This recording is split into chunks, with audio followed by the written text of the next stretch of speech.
Bonjour à tous et bienvenue sur cette vidéo de réalisation d'un véhicule autonome.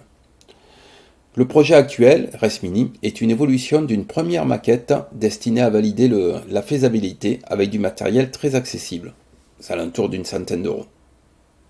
Alors ResMini donne ceci, un véhicule à l'échelle 1/10 à imprimer en 3D. Tous les documents, les fichiers 3D, les programmes sont libres pour une utilisation non commerciale. Alors le projet d'origine, celui de gauche, comprenait une caméra OpenMV modèle M7 qui s'occupait de la reconnaissance du marquage au sol, un module ESP32 qui lui gérait la conduite et les commandes Bluetooth. Développé autour d'un châssis rapide à imprimer avec des roues folles à l'avant et une conduite par commandes séparées des roues droite et gauche, il permet de s'initier à la reconnaissance des formes.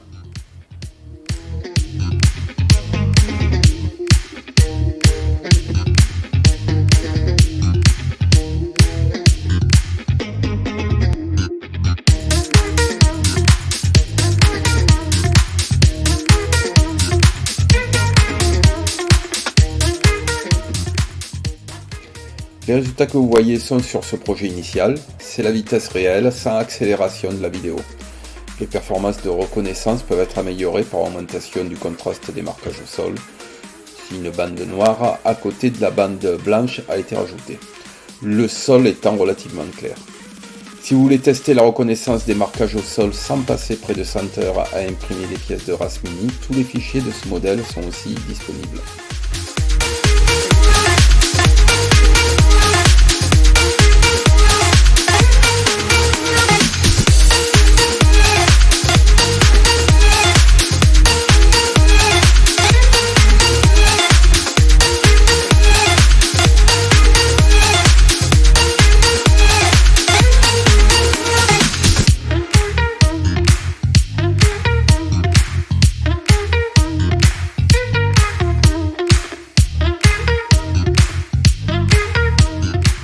Alors sur la ResMini, on a un classique groupe motopropulseur avec un moteur à courant continu, un classique RS540.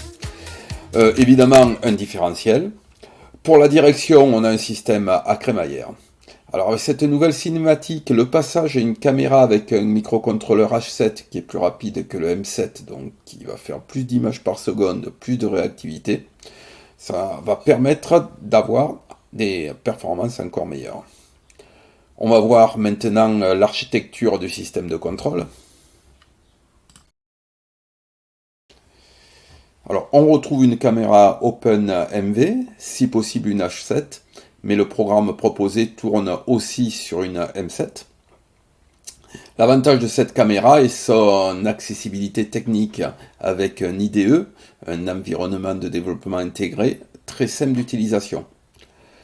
L'inconvénient, il est lié au langage utilisé, qui est le Python. C'est très lent et il ne permet pas de créer nos propres routines de reconnaissance.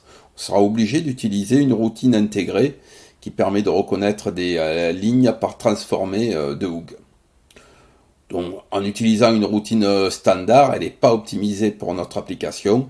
On aurait préféré travailler en C, mais il faudrait passer sur des structures beaucoup plus lourdes comme OpenCV sur Raspberry.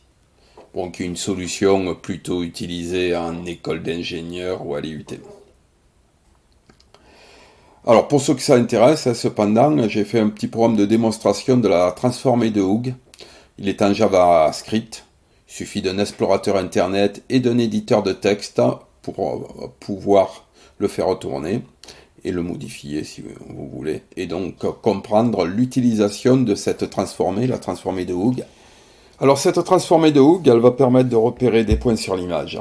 Mais pour conduire, il faut connaître la position des points dans le réel et pas dans l'image. Il faut utiliser un modèle mathématique de conversion. Le plus simple, c'est le modèle dit de Stenopé. Il fait appel simplement aux relations de Thalès. Donc il marche bien tant qu'on a des objectifs avec des angles de vision pas très importants. Avec des objectifs grand angle, on a des déformations. Une droite donne l'image d'une courbe et pas d'une droite. C'est un modèle très utilisé. Alors on peut toujours l'améliorer avec des modèles un peu plus complexes. La caméra va donc calculer les coordonnées dans un repère lié au véhicule du marquage au sol, droit et gauche, nous donne deux segments de droite, soit 4 points, et va les transmettre à l'ESP32 via une liaison série.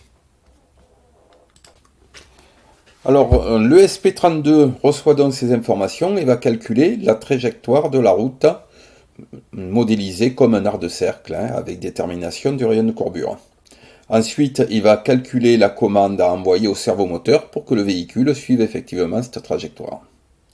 L'application Android permet soit une conduite manuelle si nécessaire, mais aussi un passage en mode automatique.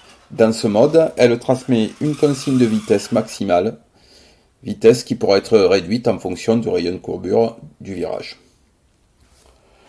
Voilà, c'est fini pour cette vidéo. Les différentes parties de ces programmes seront détaillées dans d'autres vidéos.